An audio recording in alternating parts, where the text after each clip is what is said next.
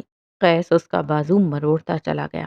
اسے اپنے زخموں کی پرواہ نہیں تھی، وہ بس اسے زخم دینا چاہتا تھا۔ مجھے لگا تھا تم ٹھیک ہو گئی ہوگی لیکن نہیں، تمہاری گردن اب بھی بہت اونچی ہے۔ وہ اس کا بازو مروڑ رہا تھا، اس کے ہاتھ سے ہتکڑی لیے اب اسی کی گردن میں ڈال رہا تھا۔ زینیا درد سے کراہ رہی تھی اور وریام متعجب سا اس لائٹر کو دیکھ رہا تھا۔ پھر اس نے گاڑی میں پیٹرول کی بو محسوس کی اور ایک لمحے کے اندر اندر اس نے سب پروسیس کیا۔ اس کا دماغ ٹھنکا تھا۔ میں تم سے نہیں ہاروں گی، میں کسی سے نہیں ہاروں گی۔ I won't bow down۔ وہ زخمی شیرنی کی طرح غرائی۔ وریام نے لائٹر کا شعلہ جلایا، سنوبر کو ہاتھ کے اشارے سے پیچھے ہونے کو کہا۔ وہ بھاگ کر گلی سے دور گئی اور یہ وہ لمحہ تھا جب وریام نے جلتا ہوا لائٹر گاڑی کے اندر پھینکا۔ خود وہ دور چلا گیا اور دیکھتے ہی دیکھتے گاڑی کی نشست نے آگ پکڑی۔ وریام تینوں گاڑیوں میں ہاتھ مار کر ان کے سائرن جاری کر چکا تھا۔ آگ کے بھڑکتے شعلے اور وہ بجتا سائرن، قیس گمبھیر جامد سا ہو گیا۔ تم ظالم اور خود غرض ہو عبداللہ، مجھے نفرت ہے تم سے۔ تم وہی ہو جس نے اپنے باپ کو مرنے دیا، تم اسے نہیں بچا سکے تھے نا؟ وہ اس کے کانوں میں زہر انڈیل رہی تھی۔ زینیا کی کلائی پر اس کی گرفت ڈھیلی پڑنے لگی اور پھر چھوٹ گئی۔ وہ آزاد تھی۔ وریام تحیر زدہ اور سنوبر چپ بے تاثر۔ جو ہوا تھا وہ انہیں سمجھ نہیں آیا۔ گھر کے اندر لگی آگ کے شعلے بھی ہوا میں بلند ہوئے تھے۔ وہ ہاتھ اٹھانے کی کوشش کر رہا تھا مگر یہ نہیں ہوا اس سے۔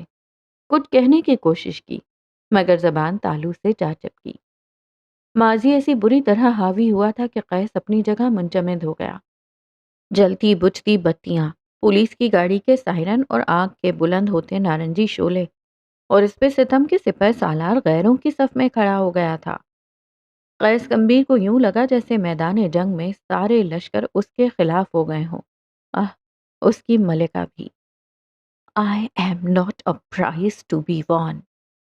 ملکہ نے اس کے کان کے قریب کھڑے ہو کر سرگوشی کی، یا پھر غداری کا پیغام کہا، وہ سمجھ نہیں پایا۔ وہ جیسے بے سانس ہو گیا تھا، ہاتھ پہلو میں گرائے، پسینے سے تر، آنکھوں میں گلابی پن لیے وہ اسے جاتے ہوئے دیکھ رہا تھا۔ وہ جا رہی تھی یا سانس جسم کو الوداع کہہ رہی تھی؟ اس نے گڑی کا موڑ مڑا، وہ نظروں سے اوجھل ہوئی۔ قیس گھٹنوں کے بل ڈھہ گیا۔ وہ حرکت کرنے سے عاری تھا۔ وہ کسی ٹراما کے زیر اثر نہیں، وہ اس کے جانے سے ڈھہ گیا تھا۔ وہ گلیوں میں اندھا دھند بھاگ رہی تھی جب بشر کہیں سے آ گیا تھا۔ گلی کے اختتام پر اس کی گاڑی کھڑی تھی۔ زیغم نے اس کے لیے دروازہ کھولا اور وہ گلی اس کے وجود سے خالی رہ گئی۔ قیس کے لیے کچھ بھی پروسیس کرنا بے حد مشکل تھا۔ وہ بس ان سائرنز کو بجتے ہوئے سن رہا تھا، اور وہ آگ، اسے وہی آگ اپنے سینے میں لگتی محسوس ہوئی۔ وہ کیسے اس کے ٹراما سے کھیل سکتی ہے؟ گاڑی کی پچھلی نشست پر وہ لمبے لمبے سانس لے رہی تھی۔ بشر نے اس کا بیگ کھولا اور سیاہ رنگ کا ایک عبایا اس کی طرف بڑھایا۔ اس میں اتنی سکت نہیں تھی کہ وہ حرکت کر پاتی۔ بشر نے دھیرے سے عبایا اسے پہنا دیا۔ اس کے خون آلود کپڑے ڈھک گئے۔ وہ اس کے چہرے پہ اسکارف باندھ رہا تھا۔ وہ اسے تسلیاں دے رہا تھا۔ زینیا تھک چکی تھی، بس بے حد تھک چکی تھی۔ گاڑی جہاں آ کر رکی وہ کراچی کی سب سے مشہور اور مصروف بندرگاہ تھی۔ زینیا کا دماغ معوف ہو رہا تھا۔ آوازیں ڈبل سنائی دے رہی تھیں اور چہرے 3 سے 4۔ اس کے لیے جنگ میں موت تھی، اسے بس وہی دکھائی دے رہی تھی۔ بشر اسے سہارا دیے ایک بحری جہاز میں لے آیا۔ وہ کوئی تہہ خانے جیسی جگہ تھی۔ بشر نے اسے بٹھایا اور اسے پانی پلایا۔ اس کا چہرہ بس گیلا تھا۔ وہ اب اسے سینے سے لگا رہا تھا، کچھ کہہ رہا تھا۔ زینیا نہیں سن رہی تھی، اس کی سماعتیں سن تھیں۔ وہ اس کے ہاتھ اور ماتھا چومتے ایک ادھیڑ عمر مرد سے کچھ کہتے ہوئے پلٹ رہا تھا۔ زینیا نے دھندلائی آنکھوں سے اسے جاتے ہوئے دیکھا اور پھر وہ آنکھیں بند ہو گئیں۔ یہاں تاریکی تھی، تکلیف ختم تھی، رنج سے نبرد آزمائی تھی۔ یہاں سب تھا، یہاں سکون تھا۔ وہ سونا چاہتی تھی کیونکہ یہاں درد نہیں تھا۔ تم نے اپنے بچوں کو اس خونریزی میں شامل کیا ہے، میں پولیس کو ہر بات بتاؤں گی۔ عالم نواب پرسکون نظروں سے انہیں دیکھتے رہے۔ ان کی بیمار بیوی لاچار سی عورت روتے ہوئے انہیں دھمکا رہی تھی۔ عبداللہ کو، زینیا کو، زیغم اور بشر کو، تم نے سب کو برباد کیا ہے۔ میرا خاندان تباہ کیا تم نے۔ میں تمہیں اس کے لیے کبھی معاف نہیں کروں گی۔ تمہیں اللہ کا واسطہ ہے، اس بچی کو واپس لاؤ۔ وہ عورت پلنگ پہ بیٹھے بیٹھے اس کے سامنے ہاتھ جوڑ گئی، جو وقت کا فرعون تھا۔ ہر بد کردار کو اس کی سزا جھیلنی ہوتی ہے، وہ بھی جھیلے گی۔ بد کرداروں کے ساتھی اور حمایت کار بھی سزا جھیلیں گے۔ تم بھی وہی بننا چاہتی ہو؟ میں اپنے بچوں پہ اب کوئی مصیبت نہیں آنے دوں گی۔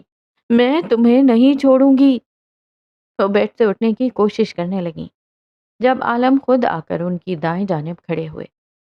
وہ ہاتھ سے ان کے سینے پہ مکے مارنے لگیں۔ نواسے کے بعد اب وہ ایک اور صدمہ نہیں جھیل سکتی تھیں۔ بوڑھا آدمی چند پل بے حد خاموشی سے انہیں دیکھتا رہا، پھر ان کے کندھے پہ ہاتھ رکھ کر انہیں پیچھے کی طرف دھکا دیا۔ چند لمحے ان کے سر پر کھڑے کچھ سوچتے رہے، پھر فیصلہ کر لیا، کوئی اٹل فیصلہ۔ تم اب میرے مزید بچوں کو قتل نہیں کر سکتے، تم مزید زندگیاں تباہ نہیں کر سکتے۔ میں نہیں کرنے دوں گی تمہیں، حساب دینا ہوگا۔ پولیس میرا بیان لے گی، میں سب بتاؤں گی، میں انہیں بتاؤں گی تم میری زینی کے قاتل ہو، تم نے سب غلط کیا۔ میں تمہارے ساتھ کچھ برا نہیں کرنا چاہتا تھا، لیکن یہ تمہاری خواہش ہے۔ پولیس کے سامنے تمہاری زبان کھلنے سے اس کا بند ہو جانا بہتر ہے۔ انہوں نے تکیہ اس کے منہ پہ رکھا اور پورا زور لگا دیا۔ آنکھوں میں ٹھنڈک لا تعلقی اور صفاقی تھی۔ بوڑھی عورت پھڑپھڑا رہی تھی، غرا رہی تھی۔ عالم نواب آنکھیں بند کیے اپنی تمام تر طاقت کے ساتھ ان کے چہرے پر دباؤ ڈالتے گئے۔ ان کے منہ سے محض غوں غاں کی آوازیں نکل رہی تھیں۔ وہ بے بس ہونے لگیں، آنکھوں سے آنسو بہنے لگے۔ وہ مزاحمت کرتی رہیں، یہاں تک کہ مزاحمت تھم گئی۔ بالکل ساکن، بوڑھی عورت اب حرکت کھو چکی تھی۔ وہ پیچھے ہوئے، چہرے پہ کوئی تاثر نہیں تھا، وہ پرسکون تھے۔ قتل ان کے لیے کبھی کوئی بڑی چیز نہیں رہا تھا۔ ان کی آنکھوں اور چہرے پہ ہاتھ رکھ کر انہیں سکون کی نیند سلا دیا، ان کے سینے تک کپڑا ڈال دیا۔ آنکھیں بے تاثر رہیں، خالی اور کھوکھلی۔ یہ تم نے مانگا اور میں نے تمہیں کبھی انکار نہیں کیا ہے نا؟ تمہاری موت ہمارے خاندان کو کچھ وقت دلوا سکتی ہے۔ تمہاری موت بغاوت کو کچل دینے کا اندیا ہے۔ اب کوئی لڑکی زینیا نہیں بنے گی، کیونکہ تم جیسی بے غیرت عورتیں اب نہیں ہیں۔ سرگوشی کرتے ہوئے ان کے ساکت وجود پہ ایک آخری نگاہ ڈالتے ہوئے وہ باہر نکل گئے۔ انتقام اور غیرت کے آگے ایسی 100 عورتیں قربان۔ اس کے کانوں میں کوئی شور پڑا تھا، کوئی اس کا بازو جھنجھوڑ رہا تھا۔ وہ آنکھیں کھولنے کی کوشش کرنے لگی مگر پپوٹے بے حد بھاری ہو رہے تھے۔ اس نے بمشکل آنکھیں کھولیں۔ اسے اپنا بازو سن ہوتا محسوس ہوا، مگر وہ ہلکا تھا۔ وہ بلٹ کی چبھن اب وہاں نہیں تھی۔ وہ اٹھ بیٹھی، اس کا عبایا وہاں نہیں تھا، وہ اسی گلابی سوٹ میں تھی۔ وہ بے اختیار اٹھ بیٹھی، جگہ وہی تھی تہخانے نما، مگر وہ ایک گدے پہ لیٹی تھی۔ ہاتھ میں ڈرپ لگی تھی اور چہرے پہ بھی کچھ تھا، شاید کوئی مرہم۔ خون سوکھ چکا تھا، اس کا جلا ہوا بازو قدرے کم درد کر رہا تھا۔ کیوں؟ کیسے؟ چند گھنٹوں کے اندر اندر وہ بہت بہتر محسوس کرنے لگی تھی کیا؟ اس نے آنکھیں پوری طرح کھول کر آس پاس دیکھا۔ اسے اٹھانے والا وہی ادھیڑ عمر مرد تھا جس کے چہرے پر نرم تاثر تھا۔ وہ اس کا عبایا اس کی طرف بڑھا رہا تھا۔ زینیا نے تھام لیا۔ اس نے آس پاس دیکھا، وہاں کئی لوگ تھے۔ باہر جا کر جو بھی میں کہوں تم سر ہلا دینا۔ تم بول نہیں سکتی کچھ گھنٹوں کے لیے، یہ یاد رکھنا۔ زینیا جواباً خاموش رہی۔ عبایا پہننے میں وہاں بیٹھی ایک عورت نے اس کی مدد کی۔ اس نے حجاب اچھی طرح اوڑھ لیا اور اب وہ کئی لوگوں کے ساتھ اس مرد کے پیچھے چل رہی تھی۔ جہاز کی کئی راہداریاں طے کرنے کے بعد وہ عرشے کی طرف آئے۔ زینیا آسمان کو دیکھتی، کبھی ہواؤں کو محسوس کرتی۔ کچھ تھا جو بہت بدل گیا تھا، کچھ تھا جو اس کو سمجھ میں نہیں آ رہا تھا، اور پھر اس نے خود کو جہاز کی سیڑھیاں اترتے ہوئے دیکھا اور یہاں اس کا ماتھا ٹھنکا تھا۔ آس پاس کا شور، وہ ہوائیں، وہاں بولی اپنی لگنی چاہیے تھی، بولی انجان تھی۔ لوگ اپنے لگنے چاہیے تھے، لوگ غیر تھے۔ سرزمین سے اپنائیت محسوس ہونی چاہیے تھی، سرزمین پرائی تھی۔ آسمان سر پر ہوتے ہوئے بھی اسے اپنا سر بڑھانا لگا۔ ہوائیں اس کا سانس روک رہی تھیں۔ سمندر کے شہر سے آئی لڑکی اس نم ہوا کو پہچاننے سے انکاری تھی۔ وہ پتھرائی نظروں سے اپنے آس پاس دیکھ رہی تھی۔ کچھ تھا جو الہام بن کر اس کے دل پہ اترا تھا، وجدان بن کر اس کا سکون غارت کر گیا تھا۔ ویلکم ٹو ڈھاکہ، بنگلہ دیش، کسی نے اس کے ساتھ کھڑے آدمی سے کہا اور وہ سانس نہیں لے سکی۔ زینیا حاکم کو ساری دنیا اپنے سر پہ گھومتی محسوس ہوئی۔ باب نمبر 14۔ اس نے یاد کیا وہ کون ہے اور بازی پلٹ گئی۔ وہ چاہت کی کمی کی ماری سی، سب سمجھیں اس کو دکھیاری سی، کشکول اٹھا کر پھر آئی در در، نہ ملی محبت جو نہ تھی مقدر۔ وہ لڑکی کچھ بیچاری تھی، درپیش اس کو کم توجہ کی بیماری تھی۔ لوگوں کو راضی کرتے کرتے کھو بیٹھی اپنی عزت نفس تاری تھی۔ دن اس کے بے چین تھے، راتیں لوگوں کے لیے مختص۔ وہ جتن کر بیٹھی کئی مگر نہ ملا اس کو کسی قربانی کا صلہ صحیح۔ کیا اپنے، کیا اغیار، کیا دوست، کیا غم و خوشی کے یار، ہر کسی نے نوچا وقت، دیے زخم، چھینا اعتماد، عطا کیے دوہرے معیار۔ ایک روز شفاف پانیوں میں اپنا چہرہ دیکھتے ہوئے اس پہ وارد ہوئے الہام کئی۔ آنکھیں اس کی ویسی تھیں، کیسی؟ بالکل اس کے دغا باز یاروں جیسی۔ ہونٹ اس کے ویسے تھے، کیسے؟ بالکل اس کے ریاکار خاندان جیسے۔ جسم، بال، ذہانت، نقش سب وہی تھا، مگر جو ایک لمحہ لے کر سوچا جائے، ذہن پہ زور ڈالا جائے، کیا خاص رہا ان میں جو کرتے رہے ایک عرصہ استعمال اسے؟ نہ خدا نے انہیں بنایا آلہ، نہ اس کو کسی کی خدمت والا، اور بیٹھے بیٹھے اسے احساس ہوا، خود شناسائی کا ایک در کھلا۔ اس نے دیے لوگوں کو مواقع کئی، استعمال کے، مذاق کے، سوال کے، زومانہ جواب کے۔ یہ اس کی کم ہمتی تھی، مگر کیفیت یہ ساری وقتی تھی۔ اس روز اس شفاف پانی کو الوداع کہتے ہوئے، ہواؤں سے عہد کرتے ہوئے، اپنی ذات کی خوشیوں کا ٹھیکہ لیتے ہوئے، لوگوں کے دوہرے معیار کو نہ کہتے ہوئے، اس نے کیا اپنا سر بلند۔ کوئی اسے استعمال کرے تو ملے گا اب بند در۔ اس نے جانا وہ ہے کون، اور پھر بازی پلٹ گئی۔ جامنی پڑتے آسمان سے سفید روئی کے گولے گر رہے تھے۔ سارے علاقے نے سفید چادر اوڑھ رکھی تھی۔ پہاڑ، درخت، وادی، جنگل، گھر، بیابان، میدان، عمارتیں، سب سفید برف سے ڈھک گئے تھے، مگر ان کا اصل رنگ بھورا، مٹیالہ، سبز، سرمئی کہیں کہیں سے اپنی جھلک دکھا دیتا تھا۔ لیکن وہاں اس ایک کمرے میں ہر طرف سفید رنگ تھا، صرف سفید۔ دیواریں بے تحاشا سفید، چھت کی سیلنگ ایک چھوٹی سی کونے میں رکھی میز سفید، مگ، پلیٹ سفید، فرش سفید، اس پہ بچھا ہوا گدا سفید۔ میٹرس پہ پڑا وجود کوئی 27-28 برس کے نوجوان کا تھا۔ اس کی آنکھیں بند تھیں۔ وجود پہ ڈھیلا اسپتال کے لباس جیسا گاؤن تھا، وہ بھی سفید۔ اس کے سینے پہ کوئی پٹی بندھی تھی جسے اس کی گردن کے ساتھ جوڑا گیا تھا۔ اس کے میٹرس کی دائیں طرف ایک سفید پلیٹ رکھی تھی جس میں ہم رنگ غذا تھی۔ وہ کمرہ، وہ جگہ، وہ قید بے تحاشا سفید تھی۔ اس رنگ کے علاوہ وہاں کوئی اور رنگ نہیں تھا۔ میٹرس پہ لیٹے مرد کی آنکھیں بند تھیں۔ چہرے اور گردن پہ زخم تھے۔ گردن ایک طرف سے جلی ہوئی بھی تھی۔ وہ پہلے کی نسبت کافی کمزور لگ رہا تھا۔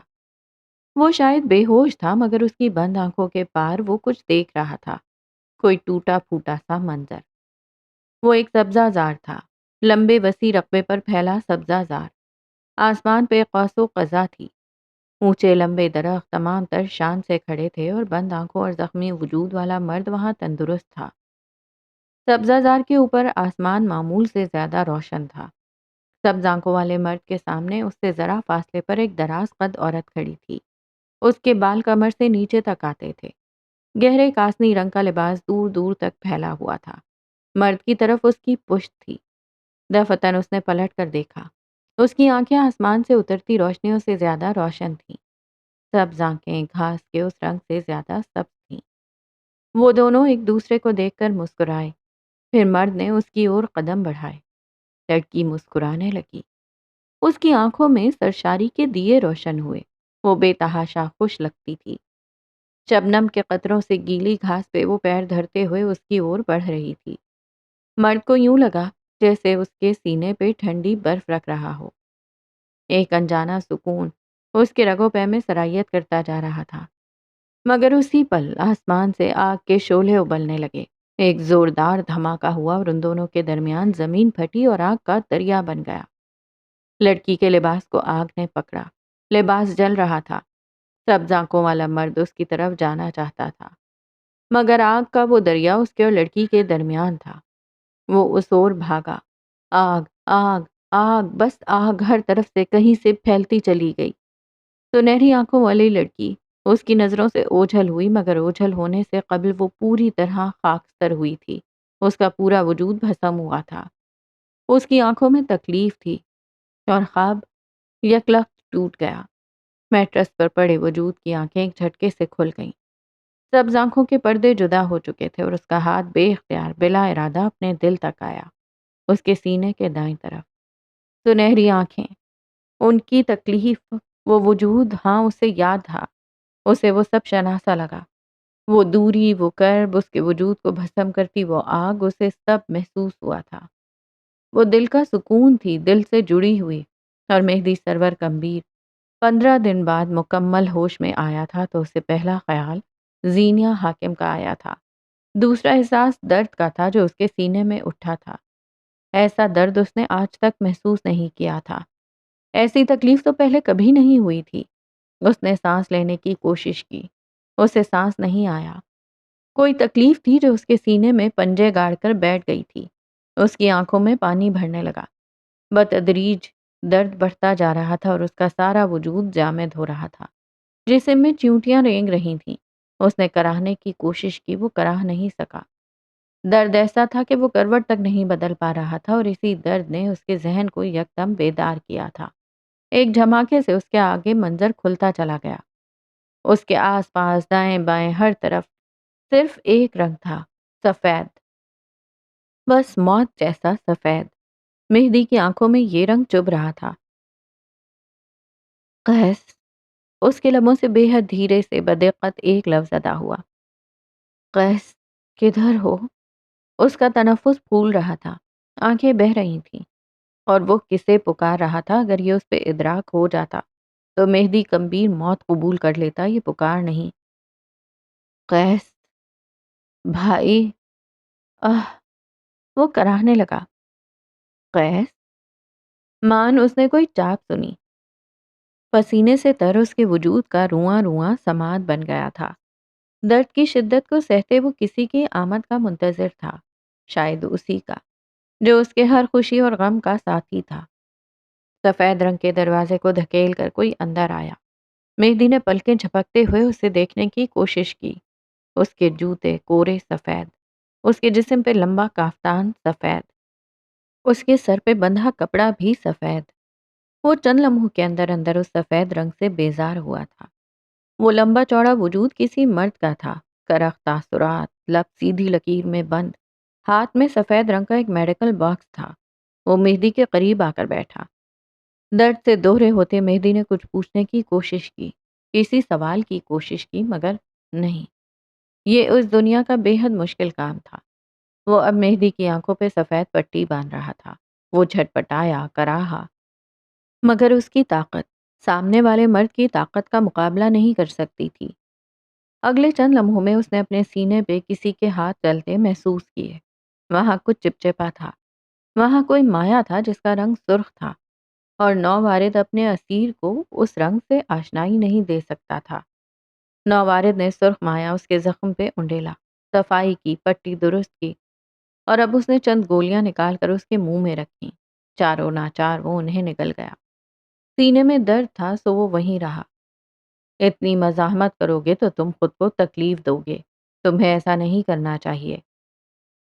میرا بھائی کہاں ہے؟ اسے بلاؤ، مجھے یہ کمرہ بدلوانا ہے۔ بلاؤ اسے، یہ کون سا اسپتال ہے؟ وہ وجود اپنا سامان سمیٹ رہا تھا۔ یہاں اس کمرے میں اس ڈبے سے نکلنے والا وہ واحد سامان تھا جس میں رنگ تھے، سفید کے علاوہ کوئی اور رنگ۔ غالباً اس کی آنکھوں پہ پٹی اسی لیے باندھی گئی تھی تاکہ وہ اس رنگ کو نہ دیکھ سکے۔ کچھ ہی پل میں وہ مہدی کی آنکھوں سے پٹی ہٹا چکا تھا۔ اگلے کئی منٹ میں مہدی کے سینے میں اٹھتا درد تھم گیا تھا۔ وہ اب بھی عجیب نظروں سے اس کمرے کو دیکھ رہا تھا۔ یہ کمرہ اتنا سفید کیوں تھا؟ تم فکر مت کرو، میں تمہیں تکلیف میں رہنے نہیں دوں گا۔ یہ ساری تکلیف بہت جلد ختم ہوگی۔ تم کون ہو؟ بہت دیر بعد اسے دروازے کی طرف جاتے دیکھ مہدی نے سوال کیا۔ قیس کہاں ہے؟ الفاظ ٹوٹ ٹوٹ کر اس کے لبوں سے ادا ہوئے۔ میں یہاں کیا کر رہا ہوں؟ لمبے تڑنگے وجود نے پلٹ کر اسے دیکھا۔ قیس کو بھیجو، مجھے اس سے بات کرنی ہے۔ کون سا اسپتال ہے؟ مجھے کیا ہوا ہے؟ میری بیوی کہاں ہے؟ تم مہدی کمبیر ہو، میں تمہارا معالج، دوست، مسیحا۔ 15 دن قبل تمہیں گولیاں لگی تھیں، اس کے بعد سے تم یہی ہو۔ تمہیں کئی بار ہوش آیا لیکن آج تم مکمل ہوش میں آئے ہو۔ اس نے پلٹ کر مہدی کو دیکھا۔ سر تاثرات میں کوئی فرق نہیں آیا تھا۔ کوئی قیس کمبیر نہیں، کوئی زین یا حاکم نہیں۔ اب سے یہ تمہارا گھر ہے۔ میں تمہارا واحد خاندان ہوں اور میں ہی تمہاری موت۔ امید ہے ہم بہت اچھا وقت گزاریں گے۔ تم کون ہو؟ مجھے یہاں کیوں لائے ہو؟ کیا چاہیے تمہیں؟ اس نے سیدھا ہو کر بیٹھنے کی کوشش کی۔ چہرے پہ تعجب تھا، خوف تھا۔ مجھے زرقون کاظمی کہتے ہیں۔ تمہیں یہاں لانا سزا ہے۔ مجھے کیا چاہیے؟ اس سے تمہیں کچھ حاصل نہیں، اور میں یہ سب تمہیں اس لیے بتا رہا ہوں کیونکہ تم بہت جلد سب بھول جاؤ گے۔ اپنی آخری یادیں سنبھالنے کی کوشش ضرور کرنا۔ مہدی سرور کمبیر۔ اس کے انداز میں کوئی وارننگ تھی جو مہدی کمبیر کے اندر تک اتر گئی۔ وہ جامد رہ گیا۔ وہ کہہ کر مڑا تھا اور اب سامان اٹھا رہا تھا۔ مہدی جیسے سناٹے میں رہ گیا۔ اس نے ایک مرتبہ پھر آس پاس دیکھا۔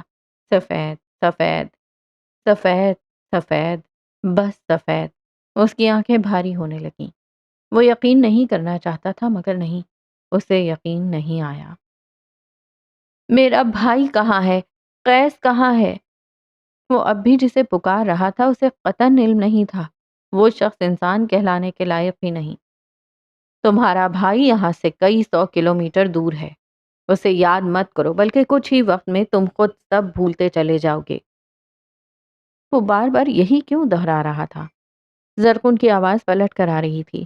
مہدی کمبیر کا دل سکڑ کر پھیلا تھا۔ خوف کے سائے ہر اور گہرے ہوئے، اور اس نے وہ سوال کیا جو وہ نہیں کرنا چاہتا تھا، جو آنکھیں کھولتے ہی ایک لمحے کو اس کے ذہن میں آیا تھا، اور اس نے جھٹک دیا۔ یہ کون سی جگہ ہے؟ الفاظ ٹوٹے بکھرے تھے، آنکھوں میں خوف تھا، تاثرات ناقابل بیان۔ زرقون نے اسے دیکھا۔ اس کی گہری سرمئی آنکھیں محظوظ انداز میں پھیلیں۔ وائٹ روم، سفید دنیا میں خوش آمدید۔ وہ کہہ کر اس کے تاثرات دیکھنے کے لیے بھی نہیں رکا۔ مہدی کمبیر جو کوہنی کے بل اٹھنے کی کوشش کر رہا تھا بری طرح زمین بوس ہوا۔ چہرے سے سارا خون کسی نے چوس لیا تھا۔ اب اس کا چہرہ سفید تھا، بالکل اس قید کی طرح۔ اسپتال کے کمرے میں بپ بپ کی آواز آ رہی تھی۔ کھڑکیوں کے بلائنڈ سے شہر قائد کی چکا چوند کر دینے والی روشنیاں نظر آ رہی تھیں۔ بستر پہ تکیوں کی مدد سے لیٹا وجود قیس کمبیر کا تھا۔ پلنگ کی دائیں طرف وریام کھڑا تھا۔ قیس کا چہرہ زرد تھا، شرٹ کے اوپری 2 بٹن کھلے تھے اور آنکھیں سرخ پڑ رہی تھیں۔ ڈاکٹر اب قیس سے کچھ کہہ رہا تھا اور وہ اپنے ہاتھ پہ لگی ڈرپ کی سوئی پہ نظر جمائے ہوئے تھا۔ کمبیر صاحب، اول تو جو آپ کے ساتھ ہوا ہے اس سے آپ کا نروس بریک ڈاؤن بھی ہو سکتا تھا، یا پھر آپ کا دماغ بہت بری طرح متاثر ہو سکتا تھا۔ کچھ چیزیں دماغ کے لیے سہ جانا اور پروسیس کرنا بہت مشکل ہوتا ہے۔ آپ کے کیس میں آگ، کسی قریبی کی موت یا پھر ایسی ہی کوئی صورتحال آپ کو ٹریگر کرتی ہے۔ آپ کے پچھلے ڈاکٹر نے بتایا ہے آپ اینیورسری ٹراما کے ساتھ بھی ڈیل کرتے رہے ہیں، اور سب سے بڑی بات موجودہ تاریخیں وہی ہیں، رائٹ؟ علاج کیا ہے؟ اس نے بیزاری سے ڈاکٹر کی بات کاٹی۔ علاج زہر ہے، چاہیے؟ وریام دل ہی دل میں پھنکارا۔ یہ کوئی سر درد اور بخار نہیں ہے جس کا علاج یوں ہی بیٹھے بیٹھے ہو جائے گا۔ یہ سیریس معاملہ ہے۔ آپ کو لوگوں کے ساتھ گھلنے ملنے کی ضرورت ہے، اور سب سے بڑھ کر آپ کو ٹینشن سے دور رہنا ہوگا۔ آپ ان مسائل میں الجھنا بند کریں جو آپ کو ٹینشن دیں۔ مجھے جانا ہے۔ وہ اٹھنے کی کوشش کرنے لگا۔ اس کے سارے جسم سے طاقت نچوڑ کر رہ گئی تھی۔ چہرہ زرد تھا اور چہرے پہ اب تک کپکپی طاری تھی۔ کئی گھنٹے بعد بھی قیس اس آگ کے چکر سے، موت کے اس کھیل سے واپس نہیں آ سکا تھا۔ میں بالکل ٹھیک ہوں، مجھے کچھ نہیں ہوا۔ وہ سوئی بے دردی سے نکال کر اٹھ کھڑا ہوا تھا۔ ایک لمحے میں چاروں طرف اندھیرا چھا گیا۔ یہ واقعی نارمل حالت نہیں تھی۔ ٹراما اور اس کے اثرات انسان کو اندر سے کھوکھلا ہی تو کرتے ہیں۔ میں نے کچھ دوائیاں لکھ دی ہیں، لیکن آپ کو پراپر علاج کی ضرورت ہے۔ خود سے غفلت اچھی چیز نہیں ہے۔ قیس سنی انسنی کرتے ہوئے باہر نکل گیا۔ وریام اس کے پیچھے اس کے ساتھ ہی نکل آیا تھا۔ ہسپتال کے پارکنگ میں کسی گاڑی کی فلیش لائٹس قیس کی آنکھوں میں پڑنے لگیں۔ اس نے ہاتھ آنکھوں کے آگے کیا۔ کئی گھنٹوں سے کچھ نہ کھانے اور ذہنی دباؤ کی وجہ سے ایک بار پھر اس کی آنکھوں کے آگے اندھیرا چھانے لگا۔ وہ لڑکھڑایا۔ دھیان سے کمبیر صاحب، وہ اسے سہارا دیتے ہوئے بولا۔ قیس نے نہ چاہتے ہوئے بھی اس کا بازو تھاما، لب بھینچ لیے۔ اس دنیا میں، لوگوں سے بھری اس دنیا میں وہ واحد آدمی تھا جس سے قیس مدد مانگ سکتا تھا۔ وہ اس کا بھائی تھا اور وہ اب نہیں تھا۔ جانے کیوں اس کی کمی ہر جگہ محسوس ہو رہی تھی، جانے کیوں۔ وہ تھام لیتا تھا جو گرنے کا خوف ختم ہو جاتا تھا، اور اب وہی خوف ہر طرف تھا۔ کچھ دیر بعد گاڑی تک آتے ہوئے وہ دوبارہ بظاہر نارمل ہو گیا تھا۔ کوٹ بازو پہ ڈالے، گاڑی سے باہر دیکھتے ہوئے اس کے چہرے پہ انتشار تھا۔ اس کی سفید شرٹ کے بازو پہ زینیا کے بازو کا خون اب تک تازہ تھا۔ اسے کہاں بھیجا ہے تم نے؟ میں نے؟ وریام نے بے یقینی سے سینے پہ انگلی رکھی۔ میں نے کہاں بھیجا؟ آپ کے سامنے وہ بھاگ گئی۔ پولیس کی گاڑیوں کو آگ لگی ہے، شعبے کا نقصان الگ ہوا ہے۔ اگر آپ بیچ میں نہیں آتے تو یہ سب نہیں ہوتا۔ آپ نے پولیس کو اپنا کام کرنے نہیں دیا۔ آپ پہ مقدمہ بن سکتا ہے۔ میں ہیلوسینیٹ نہیں کرتا مسٹر وریام، میں نے اپنی آنکھوں سے دیکھا تھا سب۔ یہ بیماری میرے اندر ہے، میرے اوپر سوار نہیں، اس لیے مجھے صاف صاف بتاؤ وہ کہاں ہے۔ غیرت کے نام پہ ایک اور قتل۔ گاڑی کا موڑ کاٹتے ہوئے اس نے عام انداز میں اطلاع دی۔ اس کے بھائی اور کزن نے مل کر اسے قتل کر دیا ہے اور لاش سمندر میں بہا دی۔ وہ لوگ اس بات کو ماننے کے لیے تیار نہیں، لیکن جلد مان لیں گے۔ اور تم چاہتے ہو میں اس بات پہ یقین کر لوں؟ اس کا گلا بیٹھا ہوا تھا، کوئی جونک تھی جو قطرہ قطرہ خون نچوڑ رہی تھی۔ میرا کام آپ کو یقین دلانا نہیں ہے، میں وہ بتا رہا ہوں جو ہوا تھا، اور ڈاکٹر نے صاف لفظوں میں کہا تھا کہ آپ اپنی طرف سے چیزیں سوچ سکتے ہیں۔ مجھے مجبور مت کرو کہ میں تمہارا کیریئر کھا جاؤں۔ وہ کہاں ہے؟ بس اس ایک سوال کا جواب دو مجھے۔ اس کا دماغ اب تک پوری طرح بیدار نہیں تھا۔ سڑک پہ چلتی گاڑیاں، روشنیاں، ہر شے اسے عجیب کوفت میں مبتلا کر رہی تھیں۔ اسے کوفت محسوس ہو رہی تھی۔ میری طرف سے آپ کو اجازت ہے، جو کرنا ہے کر لیں۔ نوکری ویسے خطرے میں ہے، چھوکری ہے نہیں، کیا لے لے گا یہ؟ گاڑی اب اسی پرانے محلے میں داخل ہو چکی تھی، مگر اب سب کچھ بدلا ہوا لگ رہا تھا۔ پولیس کی وہ بھاری نفری بندوقیں نیچے کیے گپیں ہانک رہی تھی۔ اسپیکر پکڑے کھڑے افسر کے چہرے پہ بیزاری تھی۔ گلی کے دونوں طرف لوگ، پولیس گاڑیاں تھیں اور درمیان میں وہ چلتا ہوا آ رہا تھا۔ اس کے ذہن میں کوئی الارم سا بجا تھا۔ کچھ ہو گیا تھا، کچھ جو بے حد برا تھا۔ دروازے کے سامنے کھڑے ہو کر اس نے اپنے عین سامنے پولیس کے 2 افسر گھر کے اندر سے 2 مردوں کو گھسیٹ کر باہر لا رہے تھے۔ ان کے سینے، بازو اور قمیص کے دامن پہ خون لگا تھا۔ قیس کے دل کو دھکا لگا۔ اس کی آنکھیں ایک نقطے پہ ساکن ہو گئیں۔ ایسی بھی کیا غیرت، بچی کو قتل ہی کر دیا۔ پاس کھڑے کسی مرد نے تبصرہ کیا۔ قیس کا دل مٹھی میں جکڑا گیا۔ آج کل کی لڑکیوں میں بھی تو حیا نہیں رہی نا کمبخت۔ وہ دل پکڑ کر بیٹھ جانا چاہتا تھا، اسے آگے نہیں بڑھنا تھا، مگر بغیر کسی کی طرف دیکھے وہ اندر کی اور بڑھا۔ صحن میں کئی عورتیں بین کر رہی تھیں، صفے ماتم بچھا ہوا تھا۔ وہ اس 1 صدی میں دوسری موت برداشت نہیں کر سکتا تھا۔ اس کے قدم اٹھنے سے انکاری ہوئے۔ اس نے امینہ بیگم کو اپنی طرف آتے دیکھا۔ وہ اس کے گریبان جھنجھوڑ رہی تھیں۔ قیس کچھ سمجھ نہیں پایا۔ انہوں نے اس کے چہرے پہ تھپڑ دے مارا۔ وہ رد عمل نہیں دے سکا۔ وہ بس صحن کے بیچوں بیچ رکھے اس جنازے کو دیکھ رہا تھا۔ اسے لگ رہا تھا اگر یہ وہ ہوئی تو وہ مر جائے گا۔ دھیرے سے ان کے ہاتھ اپنے گریبان سے ہٹاتے ہوئے وہ اس طرف بڑھا جہاں وہ لوگ تھے۔ ہر ایک قدم پہ اس کا دل جھکڑ میں مبتلا ہو جاتا تھا۔ وہ تخت کے قریب آ کر رکا، کانپتے ہاتھوں سے سفید چادر اس چہرے سے ہٹائی، اور وہ تھم گیا۔ وہ زینیہ نہیں تھی، یہ عورت اس کی ماں کی ماں تھی۔ اس کا چہرہ سفید تھا، آنکھیں بند۔ وہ اس جہاں سے نہیں رہی تھی۔ ملال تھا کہ کیا؟ قیس کی آنکھیں ہلکی سی نم ہوئیں۔ یہ وہ عورت نہیں تھی۔ خوشی تھی کہ کیا اس کے دل میں تقویت بھی اتری، مگر حزن ہر دوسرے جذبے پہ بھاری تھا۔ اس نے جھک کر اس برف ہو چکی عورت کے ماتھے کو ہلکا سا چھوا۔ دنیا قید تھی، آزادی مبارک۔ ان کے کان کے پاس کہتے وہ سیدھا ہوا، پھر لمبے لمبے ڈگ بھرتا وہاں سے نکلتا چلا گیا۔ کسی نے قیس کمبیر کو پھر مڑتے ہوئے نہیں دیکھا۔ لمحے کے اندر اندر وہ جہنم دیکھ آیا تھا۔ وہ کیسے مڑتا؟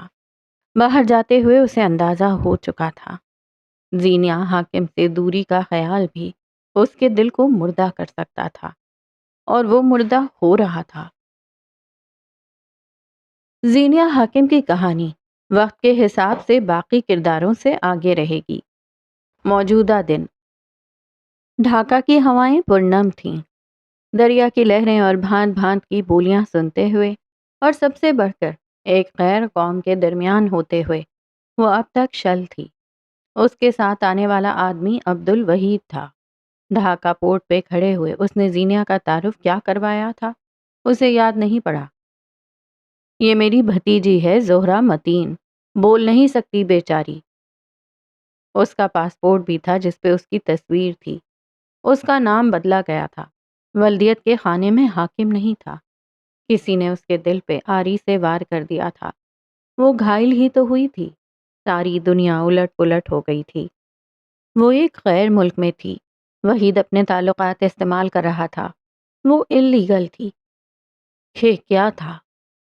وہ جو بلانے پہ لوگوں کے گھر نہیں جایا کرتی تھی، وہ کسی چور کی طرح کسی کی زمین میں داخل ہو گئی تھی۔ وہ اس سمندر میں غرق ہو جانا چاہتی تھی۔ لوگ اپنا اپنا کام کرتے نظر آ رہے تھے، مگر زینیہ کو لگا ہر کوئی اسے دیکھ اور اس پہ ہنس رہا تھا۔ وہ ایک چور تھی۔ لوگ اس کو عزت کی نگاہ سے دیکھ ہی نہیں سکتے تھے۔ قاتلہ کے بعد ایک اشتہاری اور پھر چور۔ وحید، یہ پاسپورٹ جعلی ہے، تم اس کے ذریعے اس بچی کو آگے کیسے لے کر جاؤ گے؟ کسٹم افسر دبی دبی آواز میں اس سے کہہ رہا تھا۔ زینیہ سنتی رہی، بس سنتی رہی۔ یہ زبان اس کے لیے انجان تھی، مگر عمل ہر انسان سمجھ لیتا ہے۔ میں رقم بڑھا دیتا ہوں، تم تو یوں کہہ رہے ہو جیسے امریکہ یا لندن لے آیا ہوں۔ اب آگے کا معاملہ تم سنبھالو گے، بس یہاں سے نکلنے کی ہی بات ہے۔ اس کے بعد کون سا بنگلہ دیش اور کون سا پاکستان؟ ویسے بھی چٹاگانگ پورٹ پہ تو کسی نے کچھ نہیں کہا۔ چٹاگانگ بنگلہ دیش کا سی پورٹ ہے جہاں بیرون ملک تجارت ہوتی ہے۔ ڈھاکہ میں ریور پورٹ ہے اور چٹاگانگ پورٹ سے جہاز یہیں آتے ہیں۔ افسر وحید کا شناسہ تھا، وہ اسے کوئی تسلی دے رہا تھا۔ آگے کیا معاملات ہوئے، کیسے ہوئے، اسے علم نہیں تھا۔ اسے بس یہ معلوم تھا کہ وہ زہرہ نہیں، زینیہ ہے۔ اسے یہ معلوم تھا وہ بول سکتی ہے، گونگی نہیں ہے۔ اسے یہ بھی معلوم تھا یہ اس کی جگہ نہیں ہے۔ وقت اس کے ساتھ یہ مذاق کرے گا، اس نے کہاں سوچا تھا؟ اس کا بھائی، اس کا ادا، اسے اس طرح کسی کے حوالے کر سکتا ہے، یہ سوچیں تھیں جو اس ٹیکسی میں بیٹھے ہوئے اسے آئی تھیں۔ وہ چپ چاپ سڑک پہ دوڑتی گاڑیوں کو دیکھ رہی تھی۔ اس کے ساتھ بیٹھا وحید مختلف کالز کر رہا تھا۔ وہ بے حد مصروف آدمی تھا، یہ وہاں بیٹھے اسے اندازہ ہوا تھا، اور وہ اس کے ساتھ ایک غیر ضروری اضافہ تھی۔ یہ ادراک بھی اسے ہو چکا تھا۔ یہ شہر بے حد مصروف اور پرشور تھا۔ سڑکوں پہ لگے بل بورڈز، پوسٹر پہ لگی لائنز اس کے لیے سب غیر شناسا تھا۔ رش بے تحاشا تھا۔ منظر کسی بیٹھک کا تھا شاید۔ صوفوں پر دو مرد آمنے سامنے بیٹھے ہوئے تھے۔ وحید اپنے سامنے بیٹھے ہوئے آدمی سے کچھ کہہ رہا تھا۔ درمیانی سائز کے 1 سیٹر صوفے پہ بیٹھی زینیا اس کی بات سنتی رہی۔ اسے کچھ سمجھ نہیں آ رہا تھا۔ صرف تمہارے بھروسے بچی کو یہاں لایا ہوں میں۔ پوری امید ہے تم اس کے سارے معاملات کا ویسے خیال رکھو گے جیسے میں چاہتا ہوں۔ آج تک آپ کو شکایت کا موقع نہیں دیا وحید بھائی۔ خلیل احمد تم پہ اور تمہارے کہے کام کے لیے حاضر ہے۔ خلیل احمد کے بڑے تعلقات تھے اور غالباً وہ انہی کے استعمال کی بات کر رہا تھا۔ بچی نے پہلے ہی بہت کچھ دیکھا ہے، میں تم سے امید رکھوں گا وہ مزید کچھ نہ دیکھے۔ چائے کی پیالی لبوں سے لگاتے ہوئے وحید نے اضافہ کیا۔ خلیل نے اس کی بات پہ ایک بار پھر یقین دہانی کروائی۔ اس ملک میں داخلے کے معاملات یہاں آ کر سلجھ گئے تھے۔ اس بیٹھک سے نکلنے کے بعد سفر ایک بار پھر شروع ہوا تھا۔ ڈھاکہ جدید بھی ہے اور پسماندہ بھی۔ کہانی کا مرکز اس وقت جدید ڈھاکہ ہے، جہاں اونچی اونچی عمارتیں ہیں، لوگوں کا جمع غفیر ہے، جدید ٹیکنالوجی کا ڈھیر سارا استعمال ہے، یونیورسٹیز اور کالجز کی بہتات ہے۔ پیلی ٹیکسی نے ایک بار پھر اپنا سفر جہاں روکا، وہ ایک 3 منزلہ اونچی عمارت تھی۔ عبائے میں ملبوس لڑکی نے گاڑی کی کھڑکی سے گردن پھیر کر دیکھا۔ اس کے دل کو ایک بار پھر انجانے خدشات نے آن گھیرا۔ وحید گاڑی کی دوسری طرف سے دروازہ کھول کر باہر آیا، پھر اس نے زینیا کی طرف سے آ کر دروازہ کھولا۔ وہ تامل کا شکار رہی مگر وہ اندر بیٹھی نہیں رہ سکتی تھی، سو باہر نکل آئی۔ وہ ایک چھوٹی سی ہاؤسنگ سوسائٹی تھی جس کے چاروں اور چھوٹی سی دیوار تھی۔ اندر 3 سے 4 منزلہ مکان تھے جن کی تعداد 11 کے قریب تھی۔ گھروں کے آگے بڑا سا میدان تھا جہاں بچے کرکٹ کھیلتے ہوئے نظر آ رہے تھے، اپنا اپنا سا، سب مگر غیر۔ گیٹ عبور کر کے روش کو پیروں تلے روندتے، چند منٹ کا ٹھہراؤ رکھتے، تیسرے نمبر پہ 3 منزلہ مکان کی طرف آؤ تو وحید ایک گھر کی گھنٹی بجا رہا تھا۔ زینیا چپ چاپ اس کے عقب میں کھڑی تھی۔ اس کی کیفیت یوں تھی جیسے کوئی مومی مجسمہ جسے جہاں چاہو موڑ دو، مروڑ دو۔ کئی لمحے بعد دروازہ کھلا۔ دروازے کے عین بیچوں بیچ ایک عورت ایستادہ تھی۔ اگر مجھے 2 منٹ دیر ہو جاتی تو کیا تمہاری یہاں موت واقع ہو جانی تھی؟ وہ شفاف بنگالی میں گرج کر بولی۔ زینیا سہم کر پیچھے ہٹی۔ اب یہ کیا ڈرامے بازی کر رہی ہے؟ اس نے کبھی چیختی ہوئی عورت نہیں دیکھی۔ عورت ایک بار پھر ناگواری سے بولی۔ اس کے تاثرات کرخت تھے اور بات کرنے کے انداز سے لگتا تھا وحید اور اس کے درمیان گہرا تعلق ہے۔ چیختی عورت دیکھی ہوگی مگر غراتی ہوئی ڈائن دیکھنے کا یہ پہلا تجربہ ہے۔ وحید نے اس کے علم میں اضافہ کیا اور زینیا کو لیے اندر آیا۔ وہ دونوں پہلی 2 منزلیں چھوڑ اس عورت کی مائیت میں تیسری منزل کی طرف چل رہے تھے۔ گھر کافی بڑا اور اچھے سے سجا تھا۔ صفائی ستھرائی اور سلیقے نے اسے مزید خوبصورت بنا دیا تھا۔ وحید نے اسے ایک کمرے میں بٹھایا اور خود باہر چلا گیا۔ وہ کافی دیر تک بے حس و حرکت وہیں بیٹھی رہی، خاموش، چپ چاپ۔ کم از کم اس ایک صدی میں اس کا دماغ یہ سب پروسیس نہیں کر سکتا تھا۔ اگلے کئی لمحے وہ بیڈ پہ یوں ہی سکڑی سمٹی بیٹھی رہی، باہر سے وحید اور اس عورت کے بولنے کی آوازوں کے ساتھ اب ایک مرد کی آواز بھی شامل ہو گئی تھی۔ جوان لڑکی ہے بھائی صاحب، میں اس کی ذمہ داری کیسے لے سکتا ہوں؟ لاؤنج سے ایک متفکر آواز آئی۔ وہ بہت ٹیلنٹڈ ہے، وقت برا رہا ہے لیکن اس کا کردار اور اس کی ذہانت عظیم ہے۔ تمہیں کیا لگتا ہے میں یوں ہی اٹھا کر کسی کو بھی تمہارے گھر لے آؤں گا؟ اس ملک میں صرف 2 لوگوں پر اعتبار کرتا ہوں میں۔ وہی سنجیدگی سے بولتے ہوئے ایک پل کو رکا۔ ایک تم اور ایک رفیق۔ ماضی میں تمہارے کئی کام کیے مگر میں نے ایک بار بھی یہ نہیں کہا کہ فلاں فلاں وجوہات کی بنا پر میں یہ کام کر نہیں سکتا۔ میں آپ کو منع نہیں کر رہا وحید، لیکن آپ میری بات سنیں۔ آپ کے رفیق کہہ رہا تھا، لڑکی ذات اول تو ذمہ داری ہے، دوسرا میری بیوی آج یا کل میکے سے آ جائے گی، اور تیسرا میں اس لڑکی کو یہاں کیا کہہ کر رکھوں؟ مہمان، کیونکہ وہ وہی ہے۔ 6 ماہ سے یہاں رکھو اور اس کے بعد وہ یہاں سے چلی جائے گی۔ جو اس کے ساتھ ہوا ہے اس سے نکلنے کے لیے اسے 6 ماہ چاہیے۔ میں رفیق کچھ کہنا چاہتا تھا مگر نیما اسے ٹوک گئی تھی۔ میں اسے رکھنے کے لیے تیار ہوں لیکن میری ایک شرط ہے۔ نیما کی آواز کھردری تھی، کانوں کو چبھنے والی۔ ان 6 ماہ کے بعد بھی وہ اپنے ملک نہیں جا سکتی، لیکن 6 ماہ کے بعد میں اسے اپنے ساتھ بھی نہیں رکھنے والی، اور اس عرصے میں یہ لڑکی ہر وہ کام کرے گی جو میں چاہوں گی۔ نخرہ کیا تو گھر سے باہر، ڈرامے بازی کی تو ملک سے باہر۔ اب اپنا اپنا سوچ لو۔ اس نے ہاتھ جھاڑے۔ زینیا نے دروازے کی دراڑ سے جھانک کر دیکھا۔ نیما نامی عورت 40 کا ہنسا پار کر چکی تھی۔ اس کی رنگت پکی سانولی تھی، جسم بھاری بھرکم اور بال لمبے جنہیں اس نے چٹیا میں گوندھ رکھا تھا۔ وہ عام سا بنگالی چہرہ رکھتی تھی۔ رفیق بڑی بہن کے سامنے چپ رہا مگر اندر سے وہ اب بھی اضطراب کا شکار تھا۔ ٹھیک ہے، مجھے منظور ہے۔ مجھے یقین ہے 6 ماہ بعد وہ ایک مختلف انسان ہوگی۔ وہ باخوشی رضامند ہو گیا تھا۔ اندر ان کی باتیں سنتی ہوئی زینیا ہر اس احساس سے آ رہی تھی جو اسے تکلیف دیتا، خوش کرتا، اداس کرتا یا پھر پریشان کرتا۔ اس نے دھیرے سے گردن کو ڈھکتا اسکارف ہٹا کر سفید ہنس والا پینڈنٹ اپنی آنکھوں کے آگے کیا۔ وہ یاد آیا۔ اس کا مسکراتا چہرہ آنکھوں کے آگے گھوم گیا۔ وہ کب، کہاں، کیسے دور ہوا تھا؟ اس کی نگاہیں پھر دھندلی پڑنے لگیں۔ وقت پھر سست ہو گیا اور دل کو کسی نے چیر کر 2 حصے کیا۔ مہدی کمبیر کے بغیر اگر کوئی زندگی تھی تو اس سے لے لی جائے۔ میں تمہیں بہت یاد کرتی ہوں۔ پینڈنٹ لبوں سے لگائے اس نے کسی کو بتایا۔ وہ نہیں رہا تھا تو اس کی یادیں زندگی کا قیمتی حصہ بن گئی تھیں۔ آنکھوں سے آنسو ٹپ ٹپ بہنے لگے اور وہ چپ چاپ اس بستر پر لیٹ گئی۔ قسمت اور وقت اس کے ساتھ مزید کیا کیا کر سکتے تھے، وہ آخری حد دیکھنا چاہتی تھی۔ قیس کمبیر نے اس کی دنیا تہو بالا کر دی تھی۔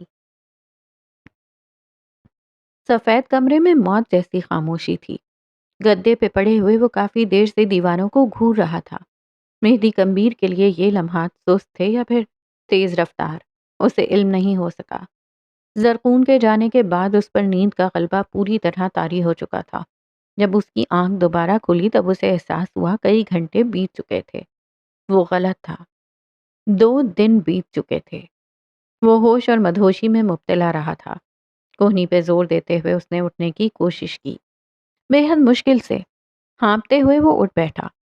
آنکھوں کے آگے دھند چھانے لگی۔ اس نے دیوار سے ٹیک لگاتے ہوئے آنکھیں موند لیں۔ خاموشی اور اکیلے پن سے اکتاتے ہوئے اس نے بس یہاں سے باہر نکلنے کی خواہش کی تھی۔ اس سفید کمرے کے پار، اس کی آنکھوں کے پردے کے پیچھے ہر منظر رنگین تھا۔ وہ بیلکنی میں کھڑا تھا، زینیا سے کچھ کہہ رہا تھا۔ وہ اس کی باتیں دل پر نقش کر رہی تھی۔ پھر شور اٹھا۔ وہ ہاتھ کے اشارے سے اسے پیچھے ہٹنے کو کہہ رہی تھی۔ مہدی اس کا اشارہ نہیں سمجھ سکا اور پھر اس کے سینے میں کچھ کھپ گیا تھا۔ اس کے بعد کیا ہوا تھا؟ اسے کیوں کچھ یاد نہیں آ رہا تھا؟ بیزاری حد سے سوا ہونے لگی تو اس نے پٹ سے آنکھیں کھول دیں اور ایک بار پھر وہ سفید دیواریں، سفید سیلنگ، سفید فرش۔ مہدی کا دماغ اب باقاعدہ چکرا رہا تھا۔ اسے فرسٹریشن ہونے لگی۔ کوئی ہے؟ مجھے بات کرنی ہے۔ کوئی ہے؟ اس نے چیخنا شروع کر دیا۔ اس کے دل و دماغ میں وحشت گھر کر رہی تھی۔ زرغون! قید خانے سے آوازیں پلٹ پلٹ کر واپس آنے لگیں۔ کوئی ہے؟ مجھ سے بات کرو۔ تم کون ہو؟ مجھے یہاں کیوں لائے ہو؟ باہر کیوں نہیں نکال رہے؟ اس نے کھڑے ہونے کی کوشش کی مگر سینے میں ایسا درد تھا کہ الامان۔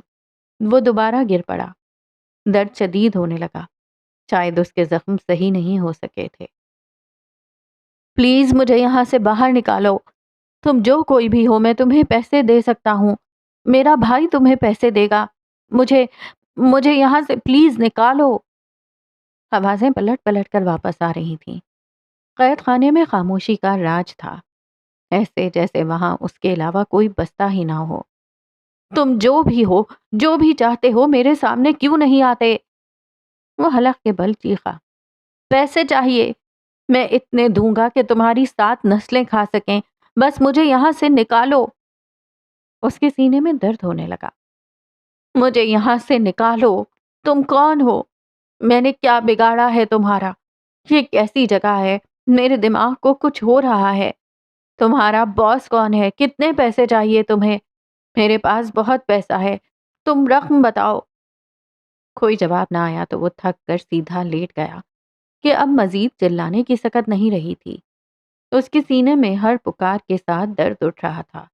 اسے خوف آ رہا تھا، ہر شے سے اور موت سے۔ کتنے منٹ گزرے، کتنے لمحے بیتے، اسے اندازہ نہیں ہوا، مگر اس نے تیزی سے اٹھنے کی کوشش کی جب دروازے کے پٹ آپس سے جدا ہوئے اور زرخون ہاتھ میں ٹرے لیے اندر آیا۔ آرام سے، آرام سے، اٹھنے کی کوشش مت کرنا، تمہارے زخم ابھی ہرے ہیں۔ اس نے سفید رنگ کی ٹرے میٹرس کے قریب رکھی۔ سفید سادہ چاول، ہم رنگ گلاس میں دودھ۔ مہدی پاگل ہونے لگا۔ اسے اس رنگ سے جیسے وحشت ہو رہی تھی۔ وہ اپنے بال نوچنے کے قریب تھا۔ اس کی آنکھیں اب جیسے ابل رہی ہوں۔ تم کون ہو اور مجھ سے کیا چاہتے ہو؟ تم جو چاہتے ہو، جو کہو گے، میں وہ سب کر دوں گا۔ بس پلیز مجھے یہاں سے نکالو۔ کھانا کھاؤ، پھر بات کرتے ہیں۔ وہ اسے بچوں کی طرح پچکارنے لگا۔ مجھے نہیں کھانا کھانا، بس مجھے یہاں سے نکالو۔ تم جو چاہو گے میں تمہیں وہ سب دے دوں گا۔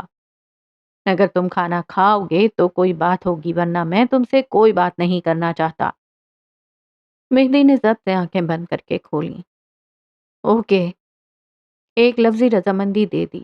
زرخون مسکرایا، پھر چاولوں کا چمچ بھر کر اس کے منہ کے قریب لے گیا کہ مہدی اپنا ہاتھ کو اتنا اونچا نہیں لے کر جا سکتا تھا۔ گھر جا کر کیا کرو گے؟ وہ اسے دیکھتے ہوئے نرمی سے پوچھنے لگا۔ میرا گھر ہے، میرا خاندان ہے، بیوی ہے، ان سب کو میری واپسی کا انتظار ہوگا۔ وہ قدرے چڑھ کر بولا۔ ایسا تو بالکل نہیں ہے، تم غلط سوچ رہے ہو۔ اس نے دودھ کا گلاس اس کے لبوں سے لگایا۔ میں چاہے کچھ بھی سوچ رہا ہوں، تم آخر مجھے میرے گھر کیوں نہیں جانے دے رہے؟ یہ کیسی جگہ ہے؟ میں یہاں کیوں ہوں؟ تم بہت بے صبر ہو، چیزیں اور بھید وقت لیتے ہیں۔ اس نے ایک بار پھر دودھ کا گلاس مہدی کی طرف بڑھاتے ہوئے کہا، جس نے اسے جھٹک دیا۔ گلاس نیچے گر گیا۔ میں تمہیں کچھ بتانے آیا تھا، لیکن تم نے میرا موڈ خراب کر دیا ہے۔ اب تم تھوڑی دیر مزید انتظار کرو۔ وہ اٹھ کھڑا ہوا۔ مہدی کا دل حلق میں آیا تھا۔ اس نے ایک بار پھر اٹھنے کی کوشش کی مگر نہیں اٹھ سکا۔ کوئی سینہ چیرنے والوں سے کہے، یہ زخم سل بھی جائیں تو نشان اور درد باقی رہ جاتے ہیں۔ تم ایسے نہیں جا سکتے، تمہیں مجھے بتانا ہوگا کیا ہوا ہے۔ اسے جاتے دیکھ ہذیانی انداز میں چیخا۔ وہ جیسے پاگل ہونے کے در پہ تھا۔ میری بیوی کیسی ہے؟ کہاں ہے وہ؟ بتاؤ مجھے۔ زرخون اس کمرے سے نکل آیا۔ باہر وسیع رقبے پہ پھیلا شاہانہ دربار سا تھا۔ قطار در قطار کمرے تھے اور ست شکر وہاں رنگ تھے۔ سفیدی دم توڑ گئی تھی۔ وہاں کئی ورکرز نارنجی رنگ کی وردی پہنے کئی کارٹنز اٹھائے یہاں سے وہاں کام کرتے نظر آ رہے تھے۔ وہاں کپڑا تھا، بے تحاشا کپڑا۔ لفٹس کی بپ بپ کی آوازیں، کارڈز کے سوائپ کرنے کی آوازیں، اور ایک سوال افسر کی ہدایت اسپیکر میں گونج رہی تھی۔ یہاں زندگی بے حد مصروف تھی۔ زرخون نے بیزاری سے اپنا سفید کافتان وہیں کہیں گرا دیا۔ یہاں سے وہاں آگے پیچھے لوگ تھے۔ کوئی صفائی کرتا نظر آ رہا تھا تو کسی کے ہاتھ میں کپڑے کے رولز تھے۔ نگاہیں گھما کر دیکھو، ذہن کے گھوڑے دوڑاؤ تو وہ عمارت ایک ویئر ہاؤس تھا، قیسم اور بیس کلیکشن کا ویئر ہاؤس۔ اسلام آباد سے کچھ فاصلے پر مری کے قریب ایک خالی اور سنسان جگہ پہ واقع اس ویئر ہاؤس میں کپڑا ذخیرہ کیا جاتا تھا۔ یہاں آنے والا زیادہ تر کپڑا قیسم ٹیکسٹائل سے آتا تھا، جو کہ فیصل آباد میں واقع تھی۔ ویئر ہاؤس کے اندر ہی ایک بڑے سے کمرے کو مہدی کمبیر کے لیے زندان بنا دیا گیا تھا۔ زرقون کاظمی آس پاس نگاہ دوڑاتے اپنی تسلی کرتے ہوئے ویئر ہاؤس کے دروازے کے سامنے آ کر کھڑا ہوا۔ مری میں اس وقت برف باری عروج پہ تھی، موسم یخ تھا، یہاں سے دور زندگی بھاگ رہی تھی، مگر یہ علاقہ قدرے ویران تھا۔ اس نے واکی ٹاکی کان سے لگایا، دوسری طرف کال جانے لگی۔ وہ بوٹ سے فرش مسل رہا تھا۔ رابطہ ملنے کا یہ انتظار اس نے بے حد صبر کے ساتھ کیا تھا، اور بالآخر رابطہ مل گیا تھا۔ جہاں رابطہ ملا تھا وہ شخص اسلام آباد کے ایک پوش علاقے سے تعلق رکھتا تھا، جس کا اٹھنا بیٹھنا امراء میں تھا، اور رؤوسا اس کے قدموں میں اپنی قسمت دیکھنے بیٹھتے تھے، جس کے پاس دولت کے ڈھیر تھے اور وہ جس کے ستارے آج کل عروج پہ جانے کے خواہش مند نظر آ رہے تھے۔ اس آدمی نے بہت کچھ کھویا تھا، مگر جو پانے کی تگ و دو وہ کر رہا تھا وہ دنیا تھی۔ اس کے گھر کی گلاس وال کے باہر شہر خاموشاں کی روشنیاں نظر آ رہی تھیں، زندگی سے بھرپور روشن عمارتیں۔ باس، زرقون نے دوسری طرف اس کی موجودگی چیک کرنی چاہی۔ وہ اس کا باس نہیں تھا، خیر۔ بولو زرقون، کیسا ہے میرا دوست؟ گلاس میں پڑے مشروب کو ہلاتے ہوئے پوچھا۔ وہ ایک ہی سوال کے ساتھ جاگا ہے اور اسی ایک سوال کے ساتھ مرے گا، یہ میرا اندازہ ہے، زرقون اکتایا۔ میں تمہیں لاکھوں روپے اندازے لگانے کے لیے دیتا ہوں۔ اس نے 3 سے 4 گھونٹ لیے۔ زرقون نے ماتھے کو مسلا، بیزاری سے گردن گھمائی۔ یہ سفید چولا پہن کر گھومنا ایک انتہائی بورنگ کام ہے۔ آپ کو اس کے لیے میں ہی ملا تھا، کیونکہ اس سفید کو سیاہ تم ہی کر سکتے تھے۔ کوئی بات نہیں، اگر کام پسند نہیں آ رہا تو واپس آ جاؤ، باقی کی رقم بھول جاؤ، کیسا؟ بس یہیں آ کر میری غیرت گھٹنے ٹیک دیتی ہے۔ پیسہ نہیں چھوڑ سکتا باس۔ میں نے بھی تمہاری غیرت کے پیمانے ناپ کر تمہیں یہ کام سونپا تھا۔ کہو پھر، کیسا ہے میرا دوست؟ زخم گہرے اور ہرے ہیں، طبیعت کے ساتھ ساتھ اس کا دماغ بھی ناساز ہوتا جا رہا ہے۔ ہماری ملاقات دوبارہ ہوئی ہے اور دونوں بار میرے ہاتھوں قتل ہوتے ہوتے بچا ہے۔ بولتا بہت ہے۔ آخری بات شکایت تھی۔ برف کی طرف پیٹ کیے اب وہ آس پاس گزرتے لوگوں کو دیکھ رہا تھا۔ وہ اپنے باس کی گفتگو سے لا علم تھے۔ وہ لا علم تھے کہ یہاں کوئی انسان قید ہے، اور جو قید ہے وہ مہدی کمبیر ہے۔ ان دونوں مردوں کو اسکرین کے چوکھٹے پہ تقسیم کرو تو ایک آدمی گلاس وال سے شہر دیکھ رہا تھا اور دوسرا اس کی طرف پیٹ کیے ہوئے تھا۔ دو مختلف لوگ، مگر ان کا مقصد ایک ہی، تباہی۔ اسے بتاؤ اس کی بیوی کہاں ہے، اس کے بھائی نے اس کے ساتھ کیا کیا ہے، اس کی بیوی نے کتنے مردوں کے درمیان کتنا وقت گزارا ہے، اور اسے بتاؤ اس کے اپنے بھائی نے کس طرح اس کا سینہ چھلنی کیا ہے۔ مشروب لبوں سے لگاتے ہوئے براق حاتم نواب نے مدھم مسکراہٹ سے کہا، کئی بار ہم جسے اپنی کہانی کا ولن سمجھ رہے ہوتے ہیں وہ اصل میں بس ایک پیادہ ہوتا ہے۔ قیس کمبیر 31 دسمبر کی رات ایک پیادہ تھا۔ بادشاہت اس روز براق حنیف کے ہاتھ تھی، پیادہ مگر حکم کا غلام نہ تھا۔ وقت، حالات اور واقعات کو ایک بادشاہ کی طرح اپنے حق میں تبدیل کیا تھا۔ براق چہرے پر کئی ملمے چڑھا کر بھی منافق بن سکتا تھا، دوغلا بھی، پیٹ پیچھے وار کرنے والا بھی، مگر اس کا باپ اس کے بارے میں بے حد درست آدمی تھا۔ یہ آدمی بادشاہ نہیں بن سکتا تھا، شاید یہ اس کا وقت نہیں تھا۔ ابھی سے سب بتا دوں، لیکن اسے ٹارچر کرنے کا مزہ ہی ابھی شروع ہوا تھا۔ اس نے دروازے کی ٹیک چھوڑی، وہ بری طرح بدمزہ ہوا تھا۔ ایک سیاح اور ایکسٹروورٹ آدمی ایک سفید کمرے میں بند ہے، رنگ اور لوگوں سے دور۔ فکر مت کرو، تمہیں بے حد مزہ آنے والا ہے۔ اسے بتاؤ اور مجھے اپڈیٹ کرو۔ راجر باس۔ زرقون کے چہرے سے کلفت غائب ہوئی۔ ویسے ایک بات بتائیں، مارنا تھا نا، مار دیتے، زندہ کیوں رکھا؟ دوسری طرف براق کے چہرے پر یکدم کچھ ڈر آیا تھا، آنکھیں حزن میں ڈوبی، دل میں غم کے سائے گہرے ہوئے۔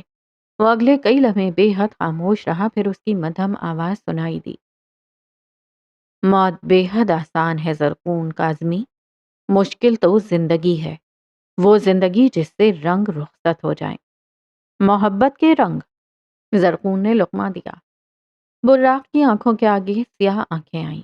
اس نے سر جھٹکا، دل کو ڈپٹا۔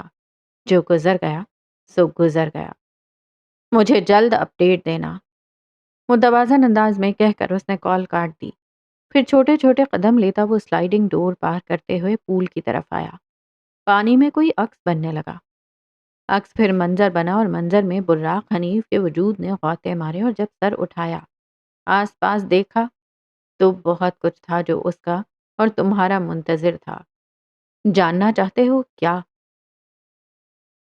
تو جناب ہم روکتے ہیں آج کے ایپیسوڈ کو اسی منظر پہ، اور نیکسٹ ایپیسوڈ میں ہم دیکھیں گے کہ براق حنیف نے کیا دیکھا، جو بہت کچھ اس کے آس پاس تھا وہ کیا تھا۔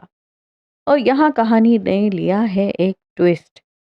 تو مہدی کو مارنے کا یا اس پہ مرڈر اٹیمپٹ کرنے کا جو الزام ہے وہ آپ قیس کے ذمہ نہیں لگا سکتے۔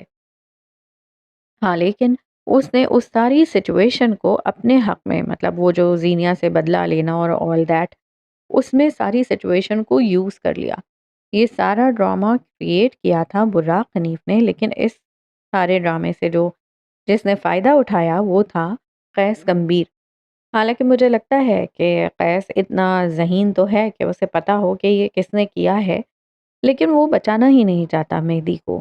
وہ زینیا کو سزا دینا چاہتا ہے، مہدی کو سزا دینا چاہتا ہے، اسی لیے شاید اس نے کچھ بھی کارروائی نہیں کی براق کے خلاف۔ انفیکٹ اس نے تو مہدی کو ڈھونڈنے کی کوشش بھی نہیں کی، حالانکہ وہ مہدی کو اب یاد کر رہا ہے، اسے اپنا بھائی جیسا کزن بہت یاد آ رہا ہے۔ اور زینیا کر چکی ہے سرحد پار، انٹری ہو گئی ہے بنگلہ دیش میں۔ اپنی شناخت کھونا، اپنا نام کھونا، اپنے باپ کا نام کھونا، اور کسی ایسی جگہ رہنا جس کے نہ آپ کو لاس پتہ ہیں، نہ آپ اس جگہ کی لائک زبان جانتے ہیں، نہ کلچر سے واقف ہیں، یہ سب کچھ انتہائی تکلیف دہ ہے۔ اور وہی صاحب نے ٹھیک کہا کہ 6 مہینے تو لگیں گے زینیا کو اپنی حالت میں واپس آنے میں، کیونکہ اتنا بڑا ٹراما، اتنی ٹریجڈی سہنے کے بعد کوئی بھی انسان کیسے نارمل ہو سکتا ہے۔ بہرحال زینیا کے لیے بہت دل دکھا کہ اسے یہ سب کچھ فیس کرنا پڑ رہا ہے۔ اس سے غلطیاں ہوئی، لیکن اس کی غلطیاں اتنی تو بڑی نہیں تھیں جس کی اسے اتنی بڑی سزا ملی۔ لیکن کہتے ہیں نا کہ نصیب میں جو لکھا ہوتا ہے وہ تو گزارنا پڑتا ہی ہے، اور جب اللہ تعالیٰ آپ کو کچھ بہت اچھا دینا چاہتے ہیں تو شاید اس سے پہلے آپ کی تربیت بھی کرتے ہیں۔ شاید زینیا کے نصیب میں کچھ بہت اچھا ہونے والا ہے، اور شاید کچھ بھی اچھا نہیں ہونے والا۔ یہ تو پتہ چلے گا نیکسٹ ایپیسوڈز میں کہ آگے کیا ہوتا ہے، کیونکہ یہ ناول اب اپنے اختتام کی طرف بڑھ رہا ہے۔ تو دیکھتے ہیں کیا ہوتا ہے، کیسے ہوتا ہے۔ ملیے گا ضرور نیکسٹ ایپیسوڈ میں۔ اللہ حافظ۔